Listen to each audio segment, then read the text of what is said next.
Dans mes moments les plus sombres, j'ai lu le pouvoir du moment présent. Ce qu'Eckhart Tolle avait à dire sur le bonheur est ce qui m'a poussé à aller à Vancouver pour le rencontrer. Vous étiez là, assis sur un banc de parc pendant 2 ans, et vous dormiez sur un banc, sur le banc? Rarement, mais je passais la plupart de la journée sur un banc dans différents parcs à Londres. Mangiez-vous 3 repas par jour? Non, non. Un repas quand j'étais chanceux. Oh! Alors que vous êtes assis là, est-il possible pour vous de simplement regarder ce qu'il se passe autour de vous, sans ajouter une quelconque interprétation à cela, en étant juste présent avec ce qui est? Et vous avez une idée de ce que c'est que d'être sur un banc de parc sans avoir besoin de rajouter quelque chose à ce moment. Le son, la vie, la vue, les gens, le bruit de l'eau,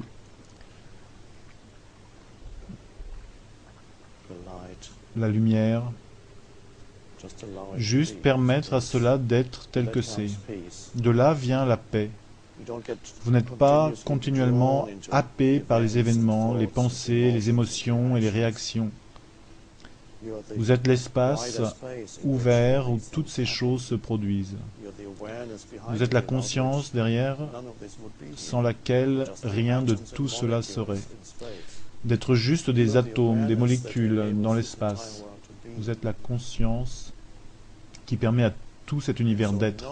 Et donc, savoir que c'est ce que vous êtes vraiment, non à travers un concept, mais par la vraie réalisation, que prendre du recul et permettre au monde phénoménal d'être tel qu'il est à ce moment, de permettre à ce monde d'être tel qu'il est, que cela vous emmène plus profondément en vous-même. Et vous pouvez remarquer qu'il y a une certaine paix en arrière-plan qui se produit. Une vigilance est requise pour cela. Vous devez être vigilant à ce qui est, aux perceptions sensorielles et à l'énergie qui est derrière les perceptions sensorielles, qui est la conscience, la vigilance. Sans la vigilance, vous redérivez vers le processus de pensée et vous recommencez à vous demander « et après? Qu'est-ce qui va arriver demain ?» Il y a des endroits pour planifier, mais pas ici, sur un banc, dans un parc. Ce n'est pas un endroit pour penser à demain, car alors vous passez à côté de toute cette beauté et toute cette vie autour de vous. Et il y a le froid, et vous ne pensez même pas à cela en termes de froid. Non, il y a juste cela, la sensation de cela. Vous n'avez même pas besoin de l'appeler le froid, et cela est ok également. La réactivité sort de la vie. Toujours contre quelque chose, la volonté de s'accrocher à quelque chose. Et alors, à propos de la recherche du sens, vous avez remarqué qu'à l'instant, vous étiez dans un état de présence vigilante et qu'il ne faut jamais beaucoup de temps pour qu'une nouvelle pensée émerge et pose une question, car la pensée ne peut tolérer cet état de présence. Et donc, elle va toujours revenir et demander « Et alors, quoi? Je ne comprends pas vraiment maintenant, pouvez-vous me dire qu'est-ce que cela signifie en fait? Ce que tout cela signifie en fait. » Donc elle veut ajouter quelque chose, elle veut d'une façon ou d'une autre contrôler en comprenant ce que signifie tout cela. Maintenant, si vous pouvez, juste maintenant, pas pour le reste de votre vie, laisser aller le besoin de comprendre quoi que ce soit de telle façon que vous soyez réellement présent en cet instant. Donc vous n'avez pas besoin de le faire durant 1 heure ou les 10 prochaines minutes. Faites-le juste maintenant, juste ce qui est. Mais ne vous oubliez pas, car vous êtes la conscience en arrière-plan. Vous êtes l'espace, la présence.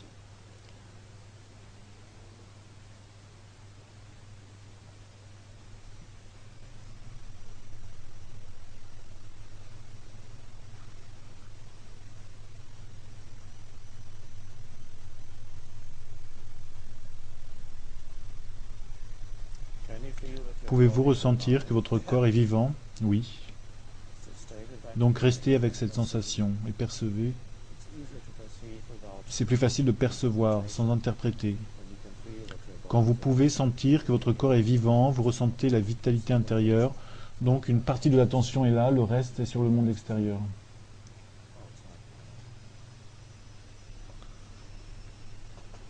Cela vous enracine dans le moment présent.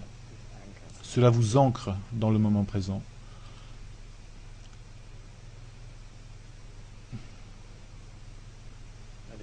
Et si une pensée arrive dans votre esprit, vous pouvez la regarder. Aussi, de la même façon que vous regardez un chien qui passe, vous pouvez regarder une pensée qui s'élève dans votre esprit et vous n'avez pas besoin de la suivre là où elle veut se diriger. Vous regardez simplement la pensée qui s'élève dans votre esprit et vous la laissez aller de la même façon que le chien qui est passé près de vous. Ou alors, vous pouvez la suivre et ensuite dire « j'ai pensé à une autre question ». Vous pouvez aussi faire cela. Mais voir la possibilité que de la même façon que vous observez le monde extérieur ici, en étant assis sur ce banc, vous pouvez observer le monde intérieur, le monde des pensées et des émotions. Les pensées veulent s'élever continuellement et c'est ok, c'est ce qu'elles font. Mais il n'y a pas de besoin d'être emporté par chaque pensée et de partir immédiatement avec, là où elle veut aller. Autrement, vous êtes juste en train de suivre chaque pensée comme un chien qui suit une odeur. Peu importe quelle pensée. Non, cela n'a pas d'importance. Vous pouvez faire des expériences avec les pensées. Vous pouvez suivre une pensée, vous pouvez regarder d'autres pensées, trouver par vous-même. Vous pouvez jouer, voir que vous êtes plus grand que vos pensées. Vous n'avez pas besoin d'être dominé par vos pensées, car les pensées créent aussi beaucoup de problèmes. Des problèmes qui ne sont pas nécessaires et elles peuvent obscurcir la vitalité de la vie de ce moment. Il y a beaucoup de gens qui se promènent ici et qui pensent à d'autres choses. Ils pensent à la prochaine action, à ce qui se passera demain. Mais ce n'est pas l'endroit pour cela. Il y a des endroits pour planifier et penser à demain, mais pourquoi polluer la beauté et la vitalité de cela en pensant au moment suivant? Est-ce qu'il sera mieux que celui-là? Il ne sera pas tellement mieux. Qu'est-ce qui pourrait être plus beau que ça?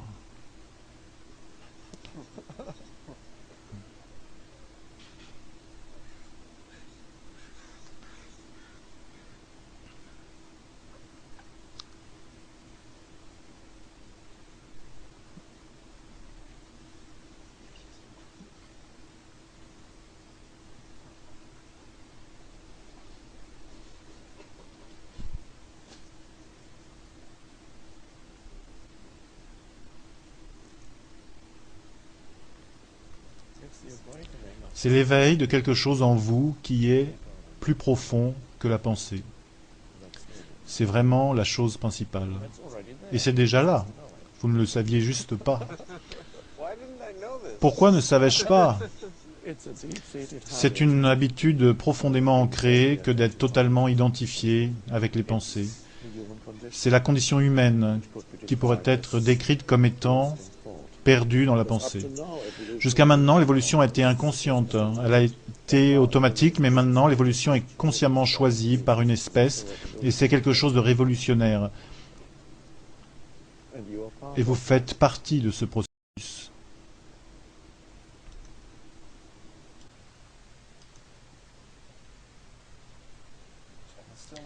J'ai encore envie de faire des films et d'avoir une petite amie. Oui. C'est beau, c'est un terrain de jeu. Vous jouez avec le monde autour, vous agissez, vous êtes en relation, mais vous n'êtes pas perdu dedans. La plupart des humains sont perdus dedans. Et à propos de la souffrance, je veux dire la souffrance physique, la souffrance émotionnelle de perdre quelqu'un. La plupart de la souffrance humaine est créée psychologiquement. Il y a une quantité énorme de souffrance psychologique. Quand la souffrance s'en va, et il y a une possibilité maintenant pour les êtres humains de vivre sans la souffrance, c'est une possibilité. Il peut y avoir de la souffrance physique encore de temps en temps, mais nous parlons d'un autre niveau de souffrance qui se trouve au-dessus.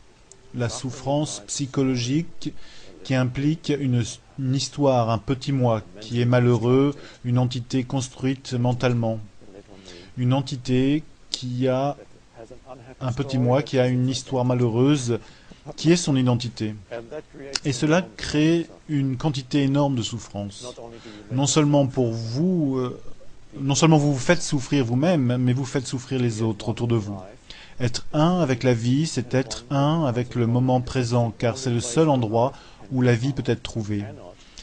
Vous ne pouvez pas quitter l'espace du maintenant qui reste avec vous, peu importe ce que vous faites ou où vous allez. Votre vie n'a jamais été en dehors du moment présent et ne sera jamais en dehors du moment présent. D'une certaine façon, vous faites du moment présent votre ennemi intérieurement en pensant à quelque chose qui n'a rien à voir avec ce qui se passe ici et maintenant. Avant toute chose, soyez là complètement et ensuite, ce qui est nécessaire arrive dans votre vie.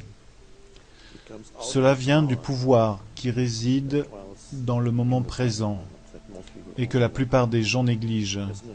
Il y a un immense pouvoir ici, qui est le pouvoir de la vie elle-même. Et la plupart des gens recherchent quelque chose, mais ignorent ça. Et le pouvoir de la vie est inséparable de ce que vous êtes dans la profondeur de votre être. Souvent, vous oublierez, mais au moment où vous réalisez que vous avez oublié, il y a une possibilité de dire « Ah, oui, j'ai perdu le moment présent » et il y a une possibilité de choisir d'entrer à nouveau dans le moment présent. La première chose qui se produit quand vous retournez dans le moment présent est que vous devenez plus conscient de la perception sensorielle. Il y a soudainement une plus grande vigilance et alors vous devenez plus conscient de la vitalité dans votre corps. Vous ressentez la vie à l'intérieur. La fréquence vibratoire entière de votre corps change quand vous devenez présent.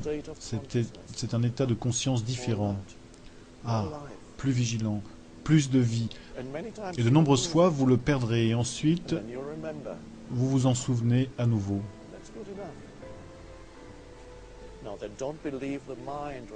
C'est suffisant. Maintenant, ne croyez pas le mental quand il vous dit « tu ne peux le faire maintenant, tu as trop de choses à régler, tu n'as pas le temps de te prendre la tête avec le moment présent ». Ce ne sont que des pensées, vous n'avez pas besoin de suivre ces pensées, observez-les simplement, ce sont des pensées que le mental projette.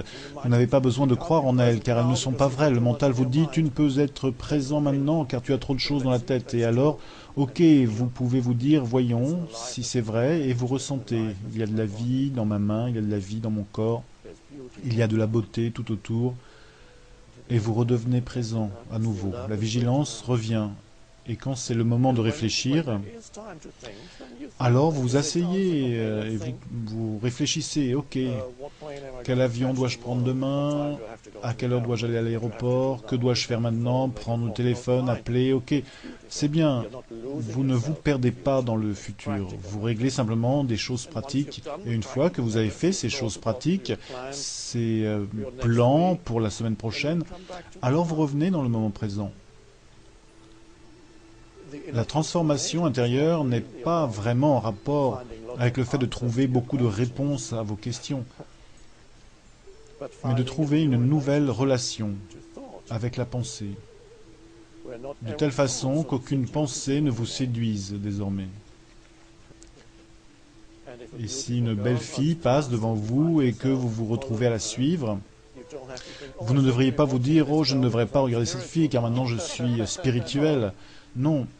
Si vous pouvez lâcher prise juste pour un moment, non pour le reste de votre vie, juste pour ce moment, lâcher prise sur le besoin de comprendre quoi que ce soit de telle façon que vous soyez vraiment présent en cet instant, juste maintenant, juste ce qui est. Mais ne vous oubliez pas vous-même, car vous êtes la conscience derrière, vous êtes l'espace, la présence.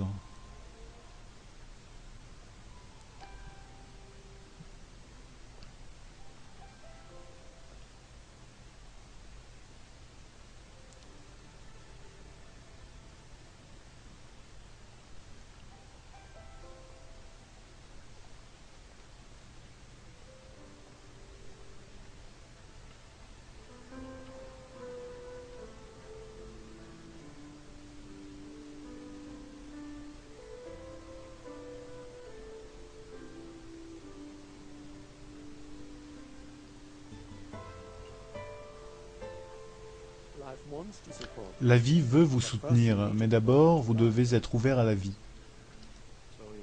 Donc vous êtes probablement venu ici avec beaucoup de questions, mais commençons avec juste une question que je vais vous poser, et ensuite vous pourrez poser les vôtres.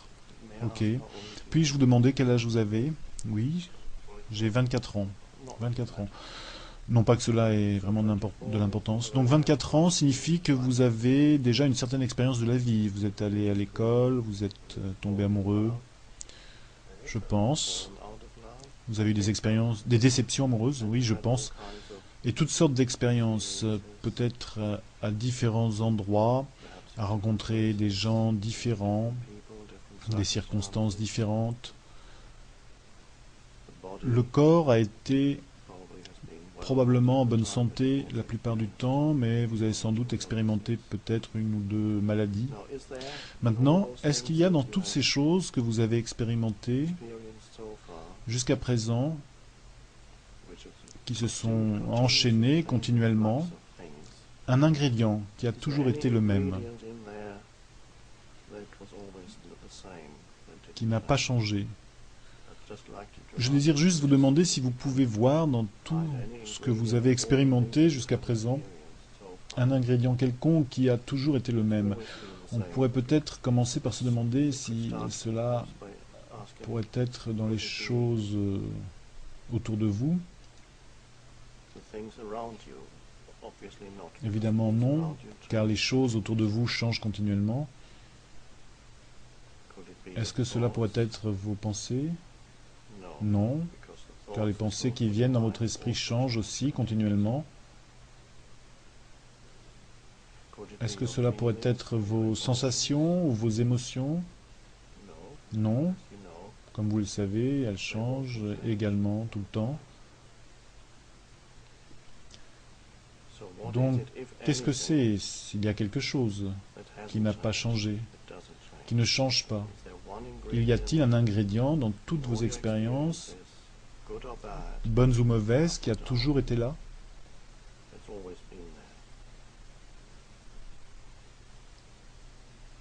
Je pense que quelque chose à l'intérieur... Quand vous dites « je », que cela signifie-t-il? Quel est ce « je » ? Car nous l'avons déjà vu, ça ne peut être vos pensées, car elles changent tout le temps. Vos sensations et émotions changent tout le temps. Vos expériences sensorielles, les choses que vous percevez autour de vous changent tout le temps. Donc, où que nous regardions, il y a changement. Donc, quand vous dites « je », ce « je » est ce qui ne change jamais. Il ne peut être ce qui vous arrive, il ne peut être les pensées qui surgissent dans votre esprit. Il ne peut être les émotions, les sensations que vous expérimentez. Donc, quelle est la nature de ce « je » ? Qu'est-ce que ce mot signifie? Vers quoi pointe-t-il? L'écoute, ce qui ici est derrière, ce qui est derrière la pensée, ce qui est derrière la perception sensorielle, ce qui est derrière toutes les expériences et les sensations, etc. Donc la question que je pose ne requiert pas vraiment une réponse abstraite.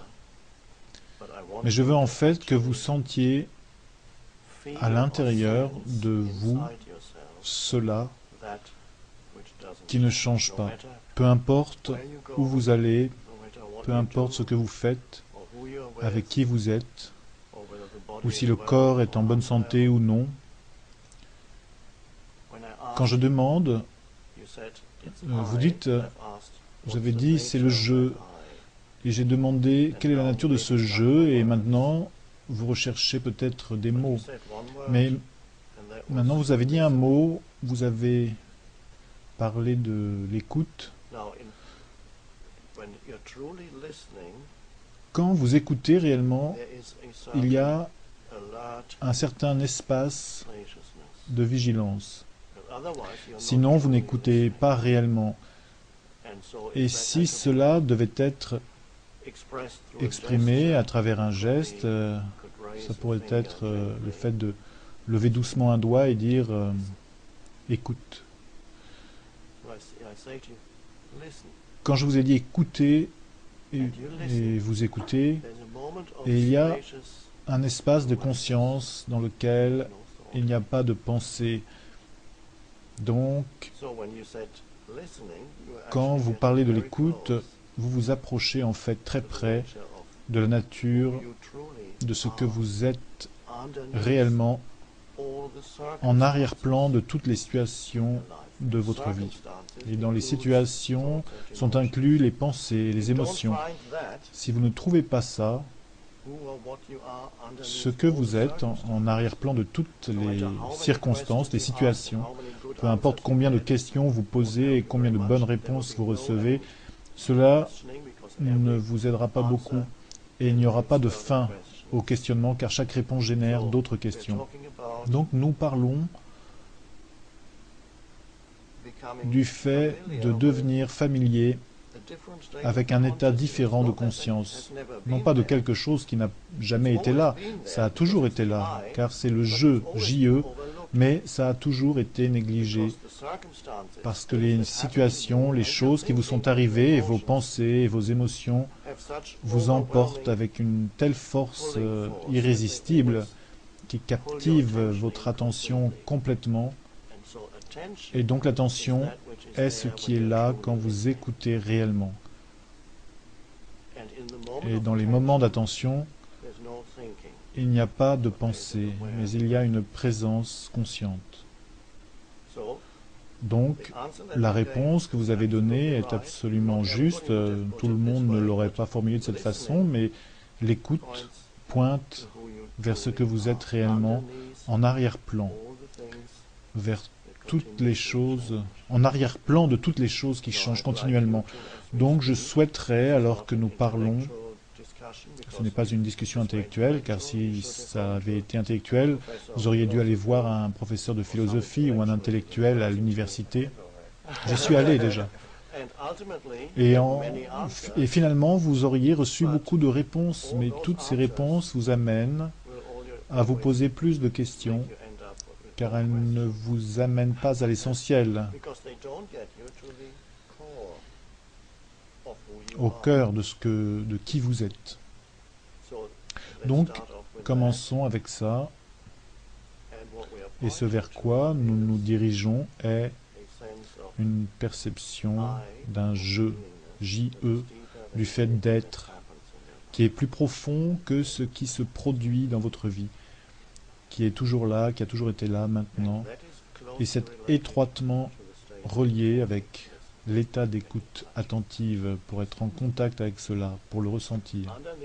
En arrière-plan de tout, il y a une présence intemporelle. Même d'ici 50 ans ou 60 ans, quand ce corps commence à devenir vieux, et ça ne sera pas le même corps, les cellules du corps se seront renouvelées de nombreuses fois. Matériellement, il n'y aura pas une seule cellule, une seule chose qui restera dans 50 ans. Même si vous êtes encore vivant, il n'y aura pas une seule chose matériellement qui est ici et maintenant. Chaque cellule aura été renouvelée. Et donc le corps aura vieilli et néanmoins quelque chose d'intemporel, profondément à l'intérieur, sera encore exactement le même qu'il est maintenant, intact, non touché par le temps. Le jeu. Le jeu avant qu'il ne devienne ceci ou cela. Car à partir du moment où vous dites « je suis américain », « je suis ceci ou cela », tel professionnel, ou « je suis chômeur », ou « je suis un millionnaire », ou « je suis SDF », ce ne sont que des formes, des identifications avec des situations changeantes. Et donc les gens recherchent quelque chose là-dedans qui assurerait une permanence, un état permanent dans leur vie. Ils veulent s'identifier à quelque chose qu'ils trouvent et dont ils peuvent dire là, ça y est, je l'ai trouvé. Ce qu'ils veulent vraiment dire, c'est je me suis trouvé finalement. Donc ils sont en quête d'eux-mêmes à travers des positions extérieures, une connaissance acquise, une accumulation d'expériences, ou des rencontres sexuelles. Certaines personnes tirent leur sens de soi à partir de là. Plus vous pouvez conquérir ou séduire de femmes et avoir de relations sexuelles avec, plus vous ressentez que « oh, j'arrive quelque part ». Bien sûr, après quelques années, vous réalisez que ça ne vous amène nulle part. Rien ne vous amènera quelque part si vous êtes en quête de vous-même dans n'importe quelle expérience, dans les expériences. Et c'est l'illusion de la plupart des gens qui se recherchent dans les situations changeantes. Ils se recherchent dans leur processus de pensée, ils s'identifient à leurs pensées, leurs opinions, leurs jugements, à ceci et cela change. Votre opinion peut changer. Vous pouvez être un démocrate maintenant et dans 50 ans, en devenant un citoyen solide, vous pouvez devenir républicain et vous avez un assortiment d'opinions complètement différents. C'est juste un ensemble d'opinions différentes. Les pensées ont changé, mais le jeu sous-jacent n'a pas changé. Donc pouvez-vous aller à travers la vie en étant en contact avec cela? Être en contact avec cela dans des situations différentes, des endroits différents, afin de ne pas être complètement perdu dans les choses, que j'appelle parfois l'aspect chose de la vie, une chose après l'autre. Il n'y a rien de mauvais avec ça. Mais si vous ne vous êtes pas encore trouvé, si vous ne savez pas ce que je est, alors vous recherchez je dans les choses. Et votre processus de pensée est inclus dans les choses, car la pensée est aussi une forme, elle a une certaine forme, une forme pensée. Elle vient et ensuite elle s'en va. Chaque émotion vient, c'est un champ d'énergie à l'intérieur de vous, elle émerge et a une certaine durée de vie, et ensuite elle s'apaise et ensuite une autre arrive. Elles font partie de l'aspect chose de la vie. Ce sont des formes qui viennent et s'en vont tout le temps. La seule chose qui ne vient ni ne s'en va, c'est je. Ce qui est à la base de tout cela. Et ce n'est pas une chose intellectuelle à laquelle j'essaie de vous convaincre, car ça n'aurait pas d'utilité. La question est, en cet instant, puis-je ressentir la présence que je suis, qui est antérieure à tout ce qui m'arrive, ou qui m'est arrivé, ou qui peut m'arriver. Puis-je sentir cela maintenant? Oui, vous pouvez, car si vous ne pouviez, vous n'auriez pas parlé de l'écoute. Car l'écoute, vous le saviez déjà, vient de cet endroit plus profond d'attention vigilante qui est en elle-même n'a pas de contenu. Le contenu vient quand les choses se produisent. Mais en lui-même, le je, J-E, que vous êtes, on pourrait dire que c'est un espace. Il n'est pas sans vie, il est plein de vie. Toute la vie vient de là. Mais en lui-même, il est spacieux. Le Bouddha l'appelle le vide. Et il est complètement mal compris par les gens, car le professeur d'université regarde le mot vide et dit que l'enseignement bouddhiste nie la vie. C'est totalement le contraire, car Jésus appelle ce même espace la plénitude de la vie. Car en même temps, c'est la vie dans sa plénitude. Pour être capable de sentir cela, au début c'est très subtil, en arrière-plan, mais à mesure que vous devenez familier avec cette dimension, c'est toujours là, peu importe ce que vous faites, où vous êtes, même quand vous rencontrez une belle fille et que vous lui parlez. De cet endroit, vous pouvez vous écouter en train de parler, et c'est bien. Vous n'êtes pas totalement perdu dans votre expérience. Il y a toujours un sentiment de vitalité et de paix en arrière-plan. Et cela influence la façon dont vous vivez votre vie.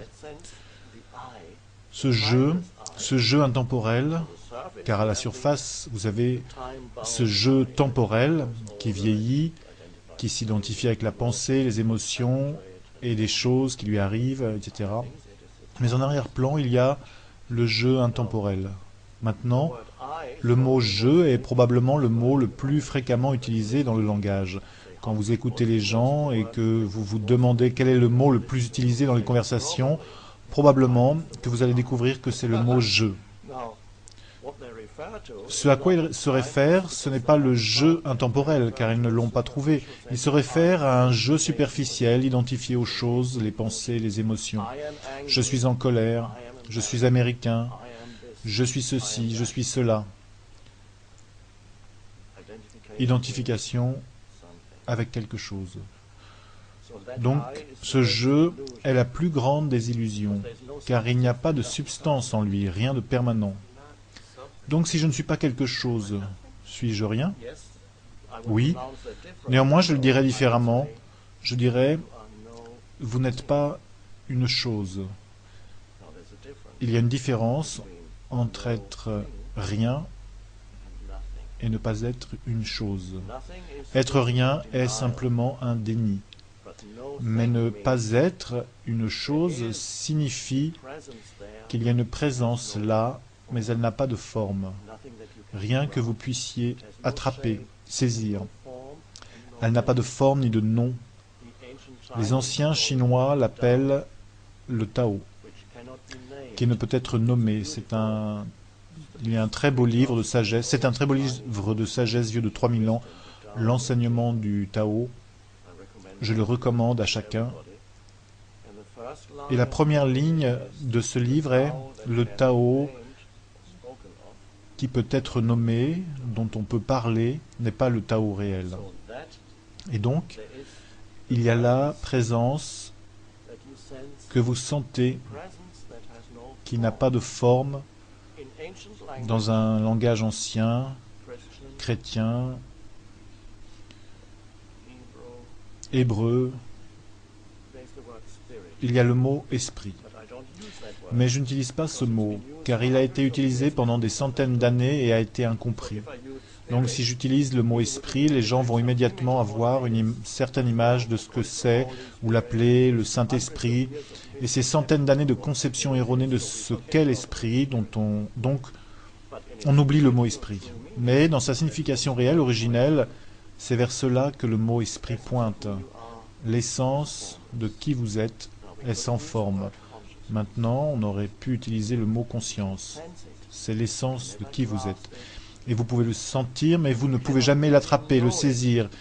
Et vous ne pouvez pas vraiment le connaître. Vous pouvez seulement connaître quelque chose qui n'est pas vous, un objet. Tout ce qui devient un objet de conscience. Je regarde cette plante et je la connais par le fait de la regarder, d'avoir une pensée, un nom pour elle.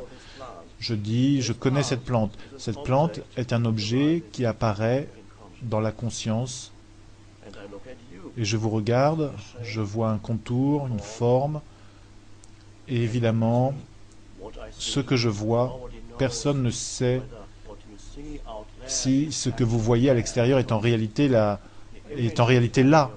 Car l'image que vous avez dans votre esprit, de l'environnement qui vous entoure, l'œil est comme l'objectif d'un appareil photo. Il envoie une image au cerveau. Elle est convertie en impulsion nerveuse et chimique et atteint le cerveau qui interprète ce que je vois et qui réassemble l'image. Et soudainement, je vous vois. Personne ne sait ce qu'il y a en réalité à l'extérieur. Mais laissons cela. En vous regardant, il y a un objet qui apparaît dans la conscience, dans l'espace que je suis.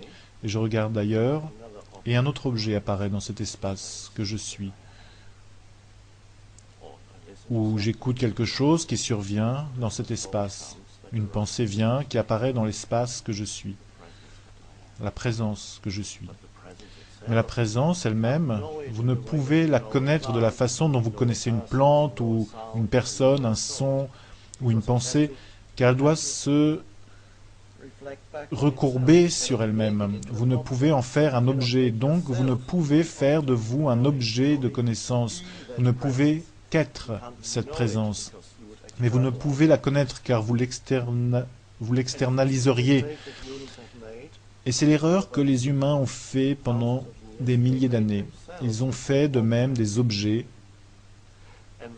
et ils parlent d'un moi et de mon histoire. Je suis sûr que vous en avez une, oui, une histoire d'un moi. Et donc, quand vous faites de vous-même un objet, vous vivez alors avec vous-même. Certaines personnes s'aiment elles-mêmes un jour et se détestent le jour suivant. Et le jour suivant, ils ne sont pas bien sûrs. Et ensuite, vous ressentez de la culpabilité, par exemple, etc. Les gens ont une relation avec cette image d'eux-mêmes qu'ils ont dans leurs esprits. Les gens se parlent à eux-mêmes dans leur tête. « Oh, ce n'était pas très bien, tu n'as pas fait une très bonne chose, tu n'aurais pas dû faire cela. » Qui parle à qui? Il y a une voix dans la tête qui vous parle à vous-même. L'esprit s'est séparé en deux et se parle à lui-même. Et de cette conversation ininterrompue surgit l'histoire d'un moi, une identification avec cela. Et la question que vous allez poser, probablement, a beaucoup à faire avec l'histoire du moi, d'un moi, pour avoir plus d'infos sur elle, à propos de ma vie. Car, après tout, c'est ce à quoi chacun s'intéresse le plus. Vous êtes là parce que vous êtes le personnage principal de votre histoire. Et le personnage principal a un certain nombre de choses qui le rendent perplexe.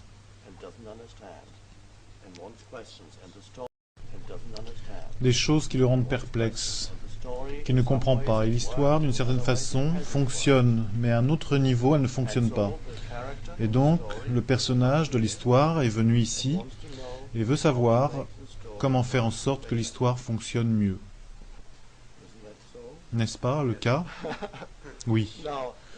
Maintenant, peu importe les réponses que l'on vous donnera pour faire en sorte que l'histoire fonctionne mieux, il y a des choses, vous pouvez faire en sorte que l'histoire fonctionne mieux, mais tout cela n'aide pas réellement tant que vous n'allez pas en dessous de l'histoire, en contact avec le je, J-E, qui est derrière l'histoire. C'est à ce moment, si vous êtes en contact avec cela durant votre vie, que votre histoire se déroulera plus aisément. Car il y a alors une dimension plus profonde. Mais s'il n'y a que l'histoire, rien ne satisfera jamais le personnage principal de cette histoire, vous. Si le personnage principal dans cette histoire, vous, n'a jamais connu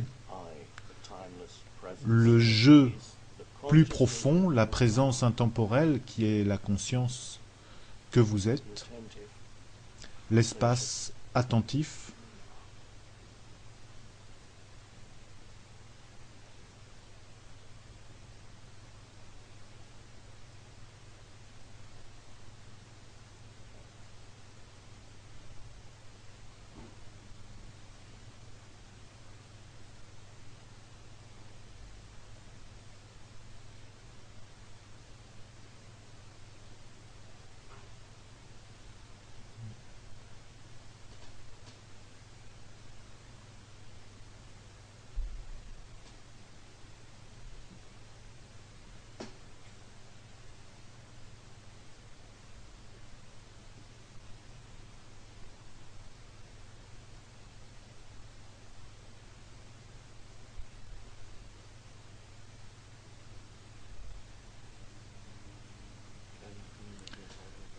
pouvez-vous ressentir que votre corps est vivant?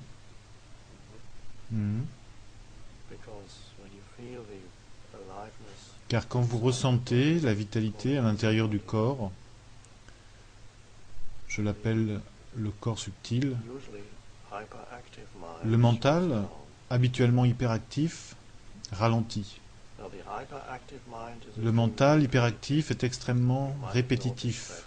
Vous pouvez avoir remarqué que probablement 99% de vos pensées, vous les avez déjà eues auparavant, vous les avez déjà entendues auparavant, elles sont répétitives. Donc les nouvelles pensées sont relativement rares quand il n'y a que le mental hyperactif. C'est juste les mêmes vieilles choses qui reviennent dans votre esprit encore et encore. Au moment où vous ressentez le corps subtil dans le but de ressentir la vitalité qui s'y trouve, une partie de votre attention doit aller de la tête vers l'intérieur, dans le corps subtil. dans le corps.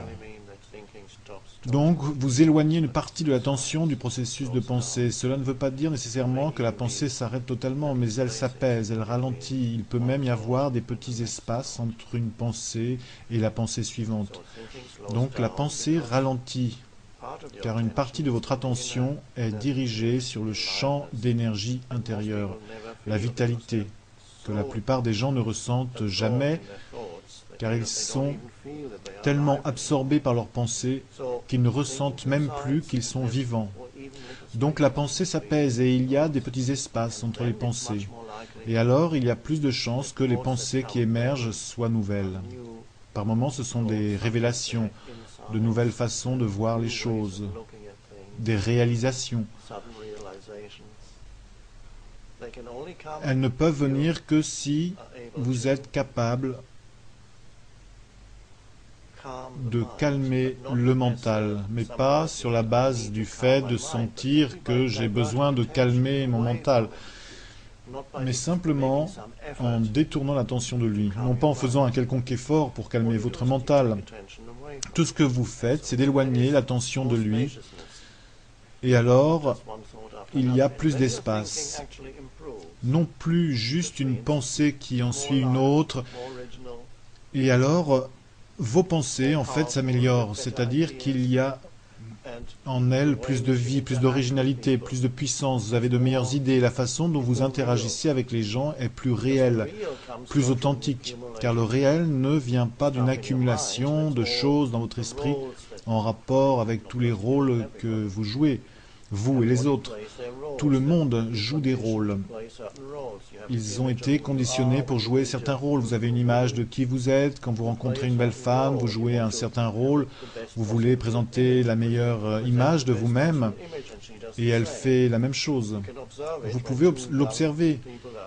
Quand deux jeunes personnes sont attirées l'une par l'autre, ils se voient les quelques premiers jours et semaines. Ils sont différents par rapport à comment ils sont d'habitude, car ils présentent une image. Ils veulent attirer l'autre, et c'est inconscient, c'est un rôle qu'ils jouent. Et c'est seulement après la lune de miel, quand la vie quotidienne commence, que graduellement leur image, et vous croyez que l'image que l'autre envoie est qui il ou elle est. Vous ne savez pas que vous jouez tous les deux un rôle, mais vous ne pouvez continuer à jouer ce rôle indéfiniment. Et graduellement, les rôles s'usent et ensuite un certain mécontentement émerge. Et soudainement, le masque tombe. Vous ne pouvez plus jouer un rôle continuellement. Vous ne pouvez jouer un rôle continuellement. Le rôle de moi, attractif, attrayant. Donc, pour sortir de ce rôle, sinon vous restez collé à ce rôle pour le restant de votre vie. Vous avez un certain rôle pour votre partenaire pendant un certain temps, vous avez un autre rôle dans le contexte de votre profession, où que vous alliez. Vous glissez d'un rôle à l'autre de façon plus ou moins subtile quand vous parlez au président du conseil d'administration ou au Dalai Lama.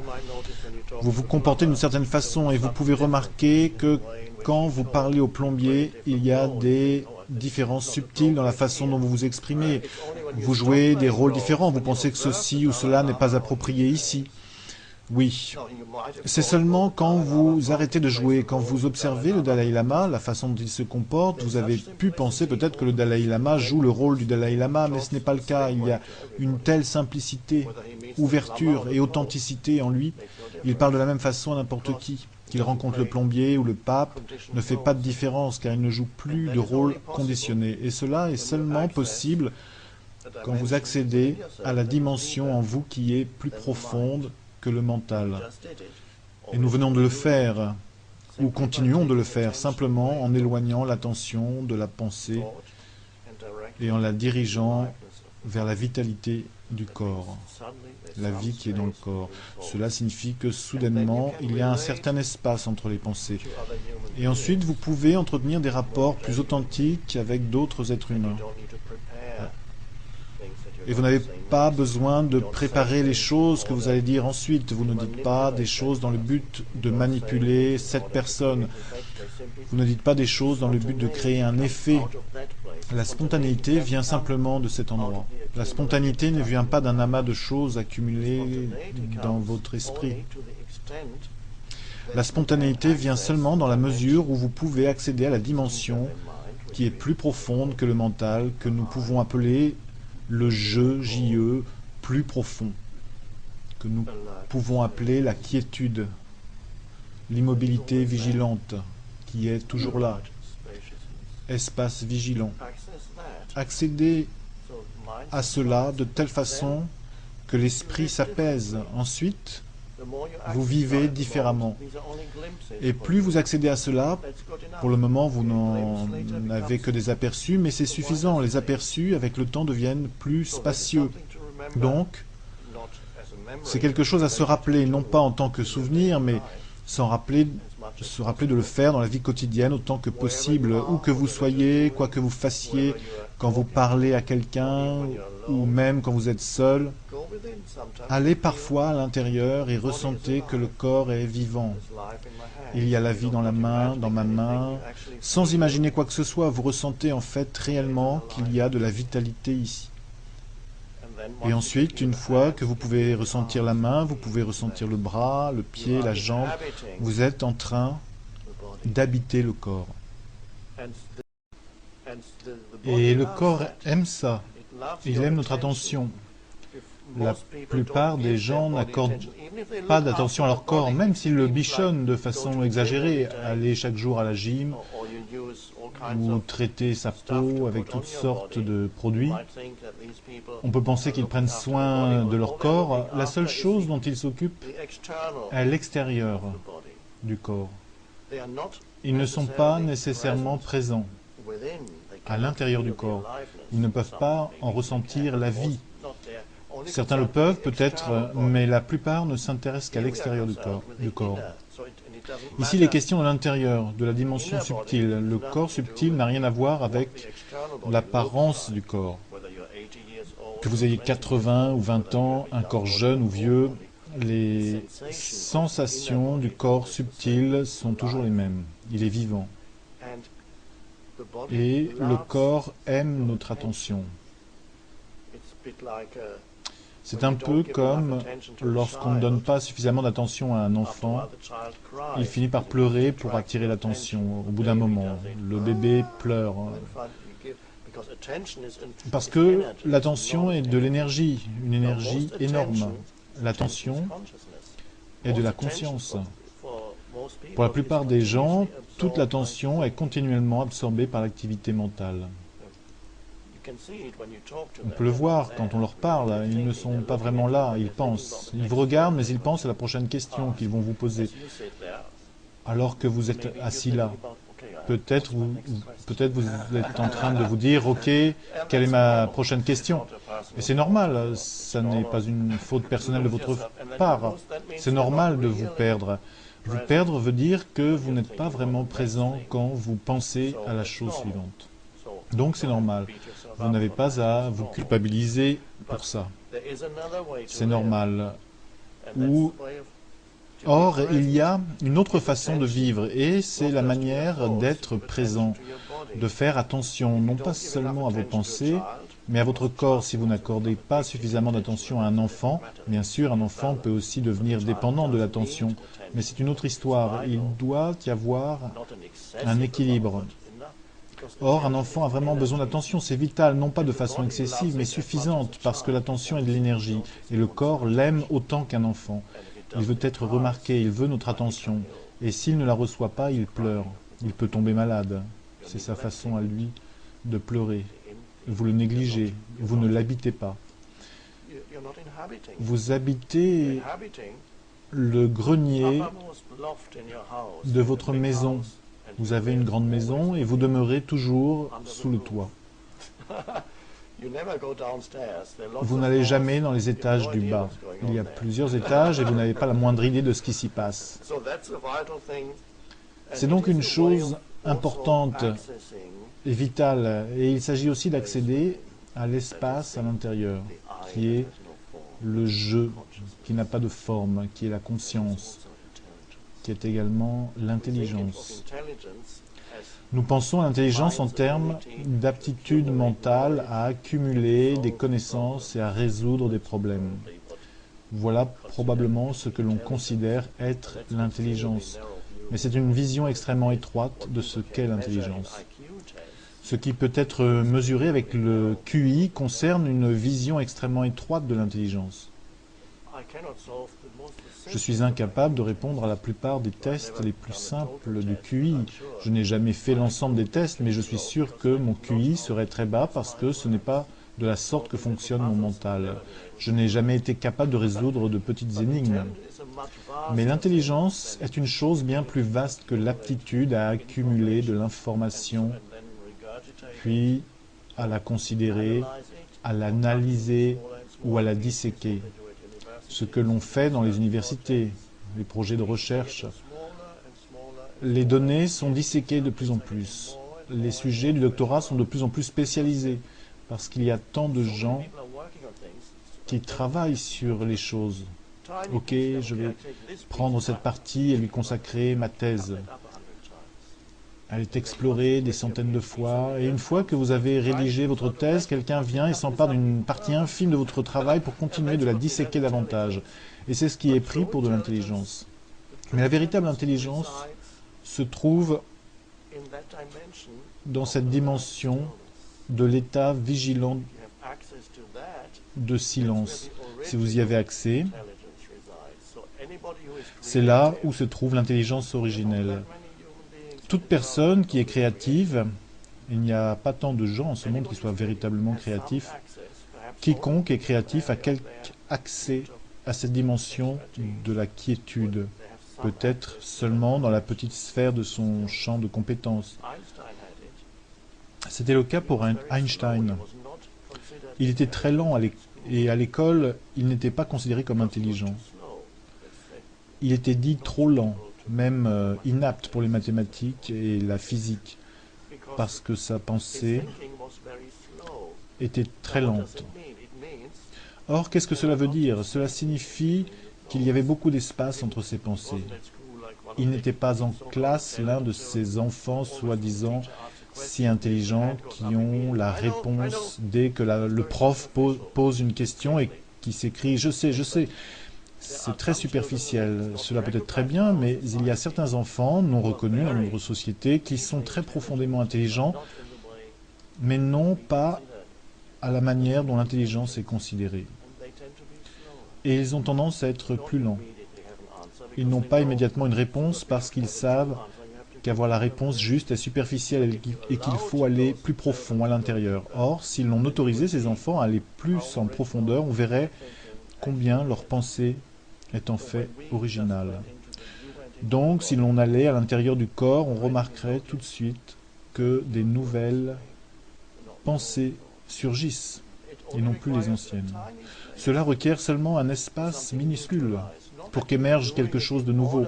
Ce n'est pas qu'on le fait à dessein d'avoir de nouvelles pensées. On le fait parce qu'on se sent bien à le faire, à ressentir la vie en soi.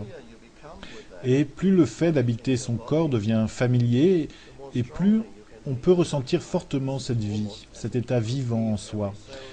C'est presque comme si l'on pouvait sentir la légère vibration de chaque cellule du corps. C'est un ressenti merveilleux. Ça vit là. Et c'est une chose à faire pour le corps et qui a un pouvoir énorme de guérison. Je voudrais vraiment savoir, concernant la culpabilité, je me sens tout le temps coupable pour des petites choses que je fais ou que je ne fais pas.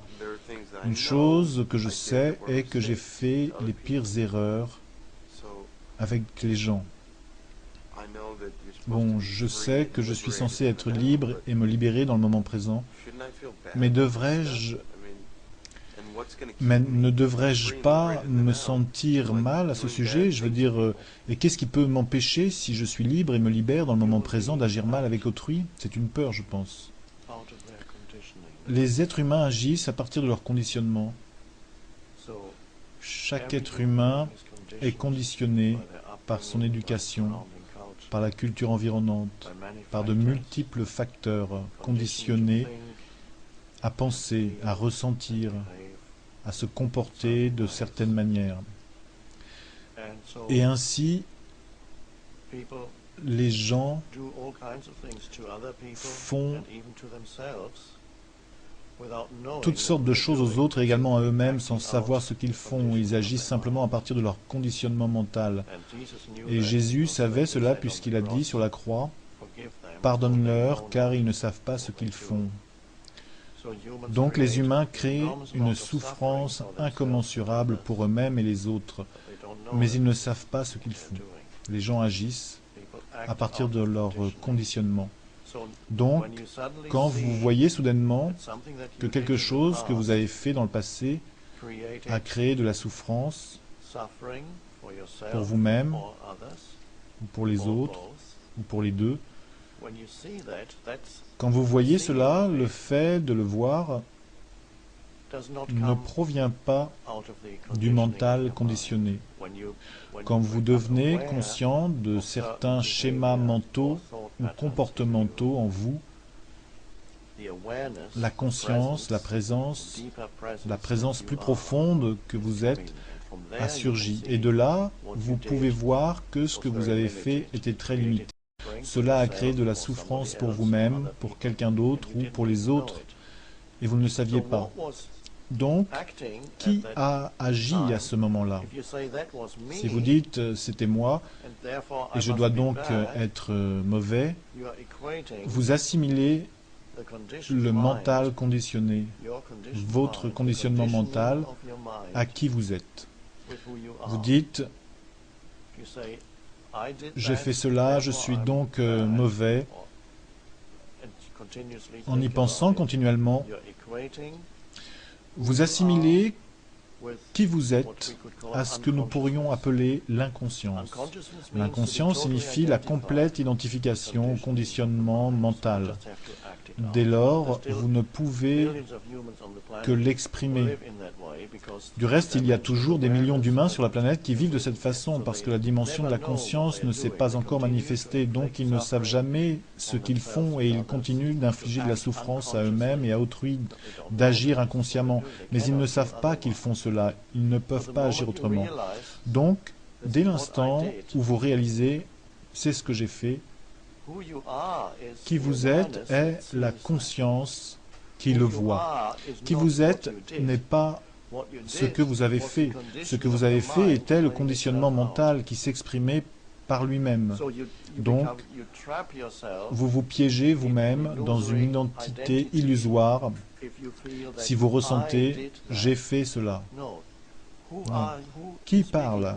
Qui est « je » Êtes-vous vos schémas mentaux conditionnés ou êtes-vous la conscience qui voit? C'est l'espace à l'intérieur du « je » plus profond qui voit ce que fait le mental, ce qu'a créé le mental dans le passé. Même ce qu'il crée en cet instant, les pensées qui traversent la tête, la façon dont on parle à un autre être humain. On peut agir à partir d'un rôle et il y a soudainement une conscience et l'on sait qu'on agit à partir d'un rôle. Vient alors la possibilité, au lieu d'être le rôle, d'être la conscience et d'agir alors d'une façon véritablement authentique et supérieurement intelligente. Ainsi, l'action inconsciente était une action non intelligente, parce que c'était une action créée par votre conditionnement mental, lequel n'a rien à voir avec qui vous êtes. Le mental a donc tendance à personnaliser le conditionnement et déclare « j'ai fait cela ». Et cela engendre la culpabilité. Et cela vous emprisonne dans un sentiment limité de soi, parce que vous avez assimilé ce que vous considérez être vous-même aux schémas mentaux que vous avez manifestés tout le temps. Ce n'était pas vous, c'était l'inconscience humaine, normale. Et maintenant, vous le voyez. Donc, vous le voyez. À cet instant, vous n'agiriez pas de cette façon parce que la conscience est là. Peut-être la conscience restera-t-elle et cela ne se reproduira pas. Il est possible aussi que la conscience soit à nouveau obscurcie. Le même schéma, alors comportemental, se reproduit sans que vous le sachiez, sauf après coup, quand revient la conscience. Oh, je l'ai refait. Et cela peut arriver très fréquemment. Il est donc important, c'est bien d'être conscient après coup si vous ne laissez pas le mental employer improprement la conscience pour en fabriquer une identité pour vous-même et dire « c'était moi ». Non, ça n'était pas moi. C'est la chose essentielle. Qui êtes-vous? Vous êtes la conscience. Tout le reste, ce sont des formes qui se présentent, des formes pensées, des formes émotionnelles, des schémas comportementaux. Votre destin et votre but dans la vie consiste à être graduellement la conscience plutôt que le schéma conditionné. Mais tant que le schéma conditionné demeure, il demeure. L'instant de la transformation survient si la conscience est là pendant que le schéma se manifeste par lui-même. C'est le début de la fin du schéma conditionné. Il s'agit peut-être d'un certain comportement avec les femmes, par exemple, où vous faites le même genre de choses qui se produit dans une ronde sans fin. La conscience surgit chaque fois après coup et un jour elle arrive alors que vous êtes en train de faire la chose. Tout en agissant, vous voyez ce que vous faites. Il y a la perception de cela et c'est le début de la fin du schéma. Après ça, le schéma peut revenir une ou deux fois sous une forme plus légère puis disparaître enfin. En d'autres termes, vous rendez conscient ce qui était inconscient et cela le modifie. Donc, vous n'avez pas à vous contrôler vous-même en essayant de fabriquer un changement intérieur. Il faut que je devienne une meilleure personne. Habituellement, ça ne marche pas. Ça crée seulement un conflit parce que vous avez une image de vous-même en tant que la bonne personne que vous voulez devenir, à laquelle vous aimeriez pouvoir penser ou que vous aimeriez être reconnu par les autres. Et vous avez le schéma comportemental inconscient qui vient contredire complètement cette image d'une bonne personne. Vous vivez alors dans ce conflit le reste de votre vie. La bonne personne peut parler à la mauvaise dans votre tête. Ce sont deux schémas mentaux, donc ça ne marche pas. Ce qui marche, c'est être la conscience, le voir, être suffisamment conscient, suffisamment vigilant et voir ce qui arrive dans le moment présent. Êtes-vous présent en cet instant, à ce qui se passe en cet instant, non pas seulement extérieurement, mais aussi intérieurement? Et est-ce que vous permettez cela? Ne rejetez rien. Si vous sentez qu'une pensée arrive, qu'une émotion arrive, ça peut ne pas être une bonne pensée. Peut-être votre mental déclare-t-il après que la pensée soit venue « Oh, ce n'était pas une bonne pensée, je n'aurais pas dû penser ça. » Mais ce ne sont que des pensées, bonnes ou mauvaises. La soi-disant mauvaise pensée n'était qu'une pensée, la pensée suivante, jugée bonne, n'est qu'une autre pensée. Maintenant, il est possible que la mauvaise pensée vous fasse faire quelque chose de mauvais. C'est possible. Mais la bonne pensée ne peut pas empêcher cela. La seule chose qui peut l'empêcher, c'est être conscient de sorte que la pensée ne vous contrôle pas, que le mental conditionné ne vous contrôle pas. Soyez là en tant que témoin de vos pensées. Ne rejetez rien. Je sais que vous êtes inquiet concernant votre mental et certaines pensées qui vous passent par la tête, que vous préféreriez être une bonne personne et n'avoir tout le temps que de bonnes pensées, mais ça n'arrive pas. Et je peux vous assurer que ça n'arrive à personne, n'avoir que des bonnes pensées. Parce que le mental humain est le mental humain. Il est constitué de polarités, bon et mauvais, haut et bas. Donc, à ce niveau, n'essayez pas d'amener le moi parfait. Il n'existe pas. Permettez-vous les imperfections. Permettez aux pensées d'être là. Elles arrivent. Si vous les combattez, vous les renforcez. Les gens qui ont le plus gros problème avec leurs pensées sont ceux qui sont spirituels, pour ainsi dire. Ils se considèrent eux-mêmes ou sont considérés par les autres comme spirituels. Il leur faut jouer un rôle, le pasteur par exemple, le prêtre. Il leur faut jouer le rôle d'une personne spirituelle et ils ne peuvent pas admettre d'avoir de mauvaises pensées qu'ils répriment alors. Ils peuvent avoir de mauvaises émotions, de la colère, du ressentiment, et ils disent « Non, je n'ai pas de mauvaises émotions, je suis un bon chrétien ». Ils ne peuvent même pas se l'avouer à eux-mêmes, et cela empire. Et alors, subitement, ils adoptent de très mauvais comportements, et ils ne savent pas à quoi cela tient. Donc, la seule chose que vous ayez besoin de faire concernant les pensées, c'est être la conscience. Permettez les pensées. Elles ont alors moins de pouvoir sur vous. Parce que vous ne vous cherchez en aucune pensée qui vient dans votre tête. Elle n'est pas qui vous êtes. Ce ne sont que des pensées. Elles ne sont pas qui vous êtes. Si vous avez des mauvaises pensées pendant 2 heures, cela ne fait pas de vous une mauvaise personne. Cela signifie seulement que les dites mauvaises pensées vous traversent la tête. Alors vous les regardez. Alors que vous les autorisez, il y a un espace plus grand, le je, d'où vous regardez. Les pensées sont comme des nuages qui passent. Vous n'avez pas à suivre chaque pensée. Les pensées peuvent devenir très ennuyeuses. Vous pouvez avoir un schéma mental répétitif qui se maintient dans votre tête pendant des heures ou même des jours. Vous n'avez pas besoin de suivre chaque pensée quand vous êtes conscient. Vous la regardez. Ce que je vais faire à cette personne odieuse, je vais tuer cette personne odieuse. La pensée vient, elle disparaît et la conscience demeure. Et la pensée perd alors déjà le pouvoir. Elle n'est rien. Donc, vous trouvez une relation d'espace avec vos pensées.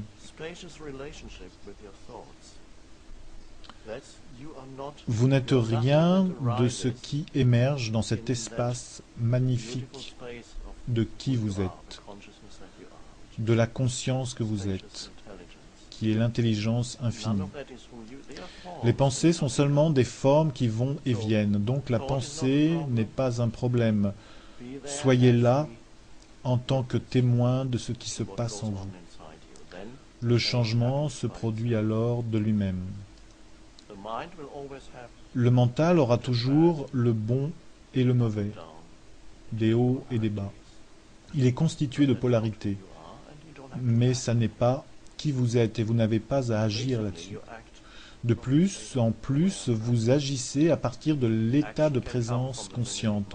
L'action peut survenir du mental limité et elle n'est habituellement pas intelligente, ou elle peut émaner de l'état de présence consciente. C'est alors la fin de la culpabilité. Quel est le test et comment savez-vous que c'est la façon dont la conscience, je veux dire, comment savez-vous que cela vient de la conscience, d'après le fait que si vous pouvez revenir sur ce que vous avez fait ou pensé et vous dire ça, ceci émané de la conscience et cela non, comment le saviez-vous? La conscience ne produit pas de souffrance pour vous-même, ni pour autrui, quand l'action provient de la conscience. Ainsi, vous le savez en regardant l'action, elle a une qualité toute différente. Elle ne sert pas le soi, le petit soi. L'action ne s'est pas produite parce que vous aviez besoin de quelque chose de la personne. La conscience n'est pas dans le besoin. Quand l'action émerge de la conscience, vous n'êtes pas avec le besoin d'utiliser l'autre être humain pour un but avec une arrière-pensée. Mais quand vous agissez à partir du mental conditionné, du mental égoïque, vous n'essayez pas seulement d'utiliser le moment présent, parce que vous avez hâte d'en arriver à un meilleur moment, vous faites du moment présent un moyen pour une fin, mais vous faites également d'autrui un moyen pour une fin, parce que vous voulez quelque chose à travers telle ou telle personne. C'est là où vous voulez être avec cette belle femme, parce que vous voulez être vu avec elle, parce que vous voulez la conquérir et rehausser votre image de soi, ou parce que vous voulez d'elle du plaisir sexuel, mais vous voulez quelque chose. Si vous agissez à partir de la conscience, l'agir n'est pas régi par le désir. Ce n'est pas que vous désirez quelque chose, et c'est aussi seulement là où peuvent se produire les actes d'amour, parce que l'amour ne désire rien. Le véritable amour ne désire rien. C'est donc une action complètement désintéressée.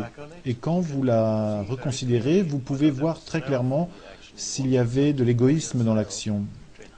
Vous désiriez quelque chose pour vous-même, pour vous mettre en valeur, ou si elle était véritablement et complètement désintéressée.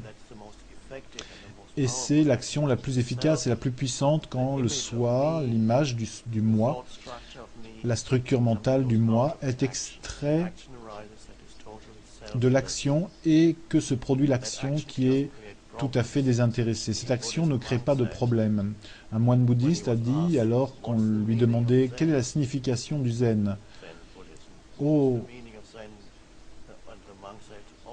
c'est facile, pas de soi, pas de problème. C'est ça. Donc vous commencez à vivre et à agir sans le petit soi construit mentalement. Vous vivez à partir de la présence consciente. Mais pour un temps, les deux sont là. Et la conscience arrive souvent après que quelque chose s'est produit qui était inconscient. Et vous le voyez. Ne vous en blâmez pas. Ce n'est que la condition humaine. Mais quand vous voyez que l'inconscience vient de se manifester ou s'est manifestée un autre jour, que vous le voyez maintenant ou que vous le voyez au moment même où elle se manifeste, c'est bon de le voir. Plus vous le voyez et plus vous devenez conscient. Ne le personnalisez pas. Ce n'est pas qui vous êtes, c'est le point clé. Est-ce que le moment présent peut m'enrichir, me rendre plus puissant, libre, heureux, plus intelligent, plus aimant, plus aimé? Oui, toutes ces choses. M'enrichir? Oui. Commençons avec s'enrichir et après on regardera le suivant. La chose suivante. Est-ce que le moment présent peut m'enrichir? Oui. Maintenant, que signifie être riche? Riche ne signifie pas ce que beaucoup de gens pensent, ce n'est pas avoir beaucoup de possessions. Cela peut être un aspect de la richesse, mais être riche signifie être en contact avec la plénitude de la vie. Le seul endroit où vous pouvez trouver la plénitude de la vie intense que vous ressentez en étant présent à l'instant, au moment présent, c'est ici, quand vous êtes ouvert au moment présent. Ce qui arrive est une gratitude pour ce qui est, quoi que ce soit. Une petite plante, l'air que vous respirez, la lumière qui vient de la fenêtre, le chant d'un oiseau, quoi que ce soit. Il y a du bon. Et même si ça a l'air mauvais, même si c'est un animal mort, un humain mort, quand vous êtes complètement aligné sur le moment présent, il y a une paix qui advient dans votre perception. Et avec cette paix vient une gratitude qui est très profonde. Ainsi, vous expérimentez en fait, pour la première fois, la vie pour la première fois quand vous devenez présent. Et être ainsi dans un état de gratitude pour ce qui est, c'est vraiment ce que signifie être fortuné. Le moment présent est toujours suffisant. Donc la définition d'être fortuné, d'être riche, est en réalité avoir assez, ressentir déjà la plénitude de la vie. Une expression utilisée par Jésus, il disait « Je veux que vous ayez la plénitude de la vie ». Et les gens ne comprennent pas tout à fait ce qu'il voulait dire. Est-ce que Jésus parlait de centres commerciaux? Vous avez 100 ou 500 boutiques dans un centre, un grand centre commercial et des milliers de choses parmi lesquelles faire vos choix. Avait-il prévu l'arrivée des centres commerciaux? Est-ce cela la plénitude de la vie? Vous pouvez vous y promener et si vous avez beaucoup d'argent et des cartes de crédit y acheter ce que vous aimez. Il y a des gens qui peuvent le faire, ils ne sont pas heureux. Jésus ne parle pas de la profusion des choses quand il mentionne la plénitude de la vie. Il parle d'une seule chose, ressentir l'intensité d'être vivant. Et vous ne pouvez ressentir cette intensité de la vie grâce à votre attention que dans le moment présent. Une façon d'être dans le moment présent, comme vous le savez, consiste à ressentir la vie à l'intérieur du corps, à ressentir la vie qui se trouve dans chaque cellule du corps. Oh, il est vivant. Et plus vous y allez, plus ce ressenti s'intensifie. Et une fois que vous êtes relié à cela, vous sentez que le monde autour de vous est aussi intensément vivant.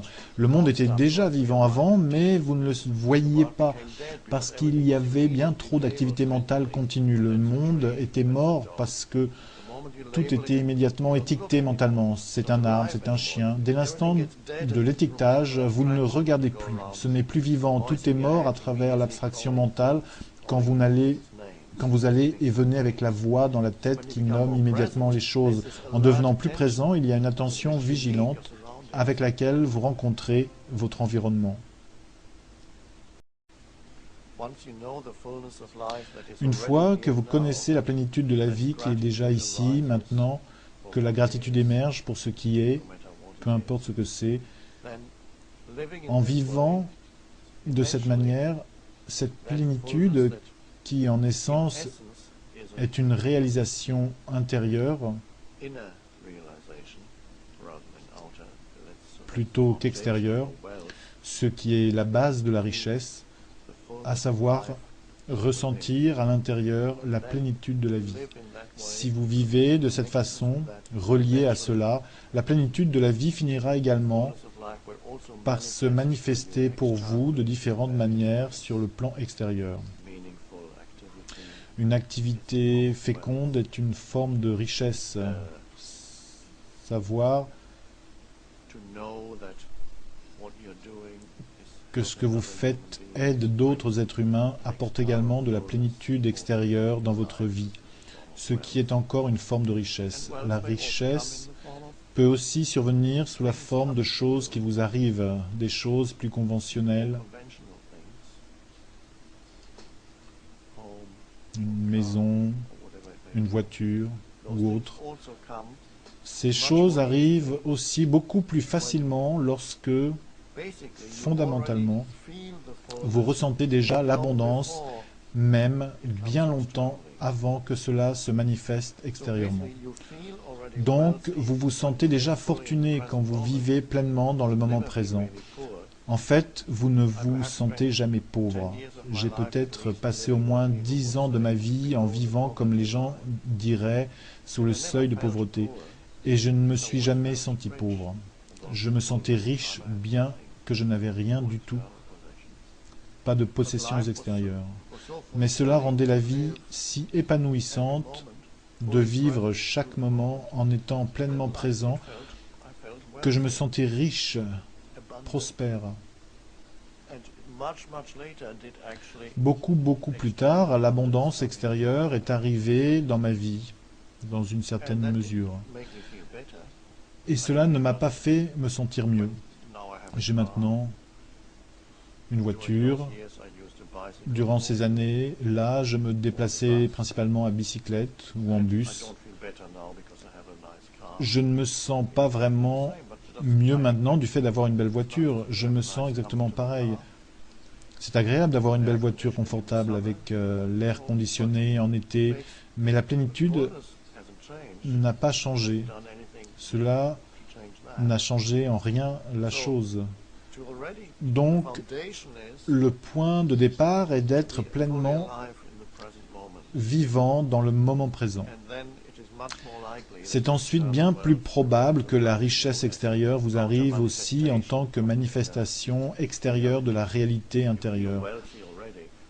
Si vous vous sentez déjà fortuné.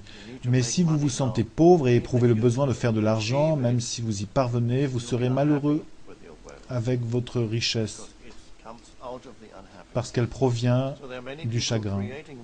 Il y a beaucoup de gens qui créent de la richesse de nos jours, ils montent une grosse affaire ou une entreprise, mais cela repose sur une profonde insatisfaction face à ce qui est, sur le désir obsédant de montrer au monde qu'ils sont quelqu'un, pour se prouver à eux-mêmes ou à autrui leur valeur. Cela ne mène pas au véritable bonheur. Il y a beaucoup de gens riches qui sont malheureux avec leur fortune. En fait, ils ne sont pas vraiment fortunés. Ils sont, au fond, toujours privés de la plénitude de la vie. Ils ont peut-être 5 ou 10 maisons en différents endroits, des voitures, un yacht, et ils sont cependant privés de l'abondance véritable. Ainsi, ils en veulent de plus en plus. Et cela ne les aide pas. Ici, nous montrons que vivre dans le moment présent mène à la plénitude de la vie, maintenant, laquelle abondance se manifestera aussi finalement de différentes manières sur le plan extérieur. Le pouvoir est une autre chose. Le maintenant donnera-t-il du pouvoir? Oui, mais non pas du pouvoir de l'ego. Cela rendra votre vie plus puissante. Un pouvoir plus grand anime ce que vous faites parce que ce que vous faites, l'action que vous accomplissez, quoi que ce soit dans le moment présent, le seul endroit où vous pouvez faire quoi que ce soit, l'action que vous accomplissez dans le moment présent n'est pas un moyen pour une fin. La plupart des gens sont actifs parce qu'ils veulent arriver quelque part, à un certain point dans le futur. Ils ont les yeux fixés sur le résultat final. Ils peuvent être occupés à fonder une affaire parce qu'ils veulent devenir riches, mais ils réduisent la qualité et la vie du moment présent en limitant le moment présent à un moyen pour une fin. Ils lui assignent une position inférieure. Dans leur mental, le futur est plus important parce que c'est là où ils seront riches. Mais le pattern reste alors, le schéma reste alors en eux. Et même s'ils obtiennent l'argent, ils ont toujours le même pattern psychologique de base, à savoir qu'ils désirent le moment suivant et ils réduisent toujours le moment présent à un moyen pour une fin. Donc l'action n'est pas de grande qualité, elle ne contribue pas au bonheur. Ils ne se rendent pas heureux et ils ne rendent pas les autres heureux avec ce qu'ils font. L'action n'est donc pas investie de pouvoir et c'est une action de basse qualité. L'action de grande qualité survient quand on ne réduit pas le moment présent à un moyen pour une fin. C'est une action véritablement puissante seulement quand vous ne limitez plus ce moment à un moyen pour une fin, si vous accordez votre pleine attention à tout ce que vous êtes en train de faire maintenant. Certains grands artistes le font. Des sportifs le font. Lorsqu'ils œuvrent, ils sont totalement présents. Ce n'est pas un moyen pour une fin. Ils sont totalement dans le moment présent. Et ainsi, l'action de qualité supérieure en découle. Et c'est une action investie de pouvoir. Donc, vivre dans le moment présent apporte le pouvoir dans votre vie. Le véritable pouvoir, non pas le pseudo-pouvoir de l'ego. Et, quoi qu'il en ressorte, ce sera bon, d'une manière ou d'une autre. Cela ne sera pas, pourrait-on dire, une action karmique. Action karmique est une expression orientale, le karma. Une action karmique crée plus de souffrance, elle émane de la souffrance et crée plus de souffrance pour soi-même et pour autrui. Mais à partir de la présence, avec l'alignement sur le maintenant, surviennent des actions non karmiques. Elles ne créent pas davantage de souffrance sur la planète. Parce que tant de gens sont très actifs et beaucoup de cette activité crée ultimement plus de souffrance sur la planète. Voilà pour le pouvoir. Quelle est la chose suivante que le moment présent va vous apporter? Quelle était la question? J'aimerais vraiment savoir par rapport à la culpabilité. Je me sens coupable tout le temps pour des petites choses que je fais ou ne fais pas. Et il y a des choses que j'ai fait à des gens qui, je sais, étaient des erreurs. Donc, je sais que vous êtes supposé être libre et libéré dans le maintenant, mais ne devrais-je pas me sentir mal par rapport à ces choses? Je veux dire, si je suis libre et libéré dans le moment présent, qu'est-ce qui va m'empêcher de faire du mal aux autres? Car c'est une peur que j'ai, je pense. Le seul endroit où vous pouvez être libre du conditionnement mental, parce que la liberté n'est pas une chose extérieure, c'est une chose intérieure, vous pouvez être en prison et être libre. Des prisonniers m'ont écrit après avoir lu Le pouvoir du moment présent et ils disent qu'ils se sentent libres maintenant. Qu'est-ce que cela veut dire? La véritable liberté revient à la libération de son mental, de toutes les vieilles pensées et émotions conditionnées, qui, autrement, contrôlent l'individu. La liberté est la liberté de passer du conditionnement au jeu plus profond, à la conscience que l'on est. C'est ultimement se libérer des pensées. Toute pensée ne vous contrôle pas. Toute pensée ne nous contrôle pas, c'est donc la libération du conditionnement, du passé, au fond. Vos pensées et vos comportements ne sont donc plus déterminés par votre passé. C'est aussi la libération du futur, parce que la plupart des gens ont un besoin désespéré de l'instant d'après. C'est le futur psychologique, comme je l'appelle. Ils désirent l'accomplissement qu'ils pensent obtenir du futur. Il n'en sera rien. C'est donc quelque chose pour vous dont il faut être conscient, parce que je sais que ce schéma agit aussi toujours en vous. Croire que quelque chose dans le futur vous procurera un accomplissement plus grand que ce que vous vivez maintenant.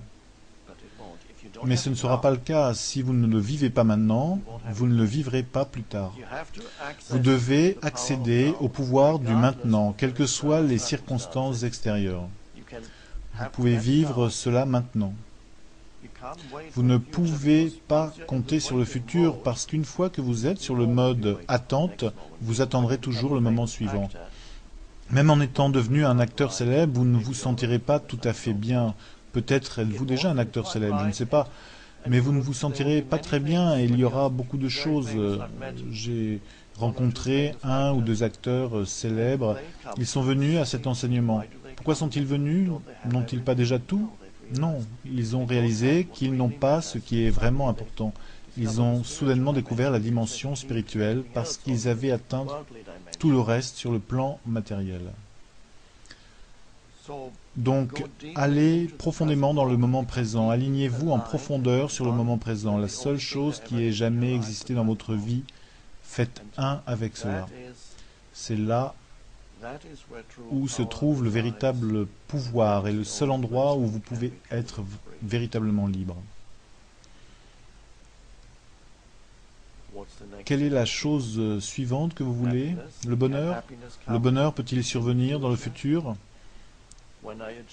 Quand j'aurai atteint ceci ou cela, je serai heureux. Mais toute situation dans laquelle vous vous investirez aura un inconvénient. Si vous attendez des circonstances qu'elles vous rendent heureux, elles peuvent le faire pour un temps, mais vous finissez par constater que ce n'est pas tout à fait ce à quoi vous vous étiez attendu. Il y a toujours un autre côté à la chose. Et très souvent, cette même chose extérieure qui vous rend heureux, si cela arrive, vous rendra également malheureux. Un exemple, une femme arrive dans votre vie et vous rend heureux. 1, 2 ou 3 ans plus tard, la même femme vous rend malheureux. C'est la même chose. Ou bien un super travail vous est offert, il vous crée tant de stress qu'il vous rend malade. D'abord, il vous rend heureux, malheureux ensuite. Vous devenez célèbre et vous découvrez alors l'inconvénient de la célébrité. Vous ne pouvez plus aller seul dans la rue. Il y a une émeute dès que les gens vous voient. Votre maison est devenue une prison. Vous ne pouvez plus sortir sans 2 ou 3 gardes du corps. Est-ce que cela est la liberté? Et vous pensiez être libre en devenant célèbre. Les personnes célèbres que j'ai rencontrées ne peuvent plus sortir seules. C'est trop dangereux. Les gens les arrêtent tout le temps et s'attroupent autour d'eux. Ils doivent rester à l'intérieur. Tout doit être organisé. Ils doivent sauter dans leur voiture avec des vitres teintées, des gardes du corps. Est-ce cela la liberté? Sont-ils heureux du fait d'être célèbres? Non, ils subissent l'inconvénient de la célébrité. Cela ne signifie pas que vous ne devriez pas poursuivre des buts. Il n'y a pas de problème avec le fait d'être célèbre. Mais ne l'envisagez pas pour être heureux. Le vrai bonheur provient du fait d'être aligné sur la vie à l'intérieur. Et où cela est-il? Maintenant, ici. Une pleine ouverture et un oui au moment présent vous plonge profondément dans ce moment présent. Le vrai bonheur résulte de cela. À partir de là, vous pouvez y aller, faire des choses et voir si vous pouvez devenir célèbre. Pourquoi pas? Faites-en l'expérience. Faites autant d'expériences que vous le pouvez, sans espérer qu'une certaine expérience ou l'accumulation de suffisamment d'expériences vous permette de vous sentir enfin comblé et pleinement vous-même. Cela ne se produira pas. Il n'y a pas de fin à l'accumulation d'expériences et à l'accomplissement de ceci ou cela. Vous ne pouvez pas là vous trouver vous-même. Vous ne pouvez vous trouver vous-même que dans le moment présent. Pour toute autre chose, vous avez besoin de temps, avoir du succès dans votre carrière, apprendre à jouer au piano, une langue étrangère, même rencontrer une femme demande du temps. Il vous faut aller quelque part où vous avez quelque chance de rencontrer une femme. Cela prend du temps, tout prend du temps. Et le mental déclare, ok, me trouver moi-même.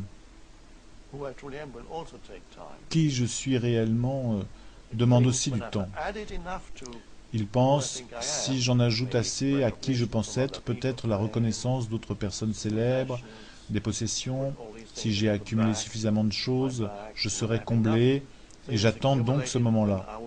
Il ne viendra pas. Peu importe tout ce que vous mettez sur le dos, vous ne serez jamais satisfait, sans compter que les choses finissent souvent par s'effondrer. Quelque chose semble ok et autre chose s'écroule. Soudainement, vous êtes riche et vous êtes malheureux en ménage, ou vous faites un mariage heureux et quelque chose ne va pas au niveau du travail. La stabilité ne se trouvera pas dans le monde extérieur. Ça fluctue constamment. Cet univers n'est pas stable. Les gens ont cette illusion absurde de vivre dans un univers stable qui peut leur permettre d'atteindre dans leur vie une sorte de stabilité. Ils sont choqués quand soudainement des grosses catastrophes se produisent en réalisant combien tout est instable en réalité. Cela ne veut pas dire qu'il faille rejeter quoi que ce soit. Jouez dans le monde et appréciez le jeu. Jouez autant que vous le pouvez, mais n'en attendez rien pour vous rendre véritablement heureux ou vous combler. Le bonheur doit être trouvé directement à l'intérieur de vous-même. Il surgit de la connexion avec qui vous êtes. On revient là où nous avons commencé, contacter et ressentir le je plus profond. Et il y a là une joie énorme à ressentir l'être que l'on est, à ressentir le « je suis » qui est plus profond que ceci ou que cela. Je suis, la vraie vie que l'on est, ressentir cela, se sentir vivant. De là émerge le vrai bonheur. Vous pouvez alors jouer dans le monde où vous acquérez des choses, où vous perdez des choses. Vous en acquérez et en perdez d'autres. À la fin, vous perdez tout. Ce qui arrive à tout le monde. Vous perdez votre corps. À la fin, la forme se dissout, tôt ou tard. Mais il s'agit de trouver à l'intérieur de vous-même quelque chose qui est plus profond que toute forme. Tel est le vrai bonheur. L'amour, le véritable amour provient seulement du véritable « je ». Le véritable amour ne peut venir du pseudo-je qui déclare « je suis l'acteur, je suis l'acteur élégant, je suis l'acteur célèbre, je suis américain, je suis pauvre, je suis riche ». Ou j'ai du succès auprès des femmes. Le véritable amour ne provient pas de ce « je ». J'ai le pseudo-je auquel c'est le pseudo-je auquel les gens se réfèrent quand ils utilisent ce mot, ce « je », J-E, ce petit « je » si courant. Mais le véritable amour surgit quand on est connecté au « je » plus profond, le « je » qui n'a pas de forme, la seule chose qui jamais ne vous quittera, le seul ingrédient qui est toujours là, indépendamment de là où vous vous trouvez, de ce que vous faites, de ce que vous expérimentez. Il ne change jamais, le jeu, la conscience que vous êtes. Quand vous vivez relié à cela, aligné là-dessus, le véritable amour survient. Parce qu'en rencontrant un autre être humain, vous pouvez ressentir qu'en lui-même, il y a en profondeur le même « je » qui est votre identité. Vous vous reconnaissez vous-même en l'autre, et l'autre en tant que vous-même. Et vous ressentez avec l'autre être humain un lien profond, beaucoup plus profond que tout ce que vous pourriez en dire ou en penser. Et cela est le véritable amour. L'amour revient à sentir que vous n'êtes ultimement pas séparés. que vous êtes un. Cela ne peut se produire que de l'espace qui fait partie du moment présent. Le moment présent est l'espace. Ce qui se passe dans le moment présent, c'est la forme. Ne confondez pas les deux. La raison pour laquelle les gens pensent qu'il y a de très très nombreux moments dans une journée, dans leur existence, dans chaque heure, c'est parce que ce qui apparaît change constamment. Les formes autour de vous changent continuellement, les pensées qui vous traversent la tête changent, vos émotions changent, les gens autour de vous changent. Ainsi, les gens pensent à chaque fois que c'est un moment nouveau. Il y a ce moment, un autre moment et encore un autre. Si vous regardez plus profondément, vous percevez que ce n'est pas un autre moment, c'est toujours maintenant, mais la forme qui apparaît dans le moment présent change continuellement. Or, c'est toujours maintenant, et ultimement, maintenant est qui vous êtes. L'espace du moment présent, c'est l'espace de « je ». Et des choses arrivent et changent continuellement. Donc, il y a deux façons de répondre quand on vous demande qu'est-ce qui ne change jamais, qu'est-ce qui est toujours là dans votre vie, où que vous alliez et quoi que vous fassiez. Vous pouvez dire c'est toujours je, le je le plus profond, mais pas le je superficiel qui lui change les pensées, les émotions, qui l'on est dans le monde, mais le je plus profond demeure le même. Une autre manière de voir les choses est de dire que c'est tout le temps maintenant. Le maintenant ne change jamais. Et vous découvrez alors une chose miraculeuse. En réalité, les deux ne font qu'un. L'espace du maintenant et qui vous êtes dans la profondeur de votre être, c'est la conscience elle-même avant qu'elle devienne une chose, la fondation de laquelle émane toute vie. Vous pouvez l'appeler Dieu. Dieu demeure dans la profondeur de votre être, non pas en tant qu'entité, mais en tant que la vie unique, sans forme, elle-même.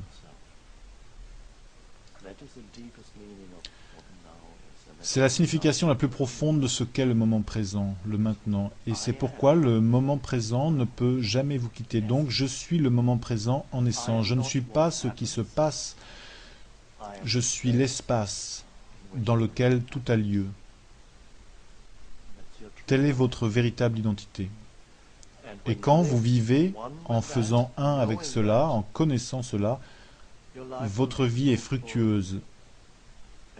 Elle est une grande et merveilleuse aventure.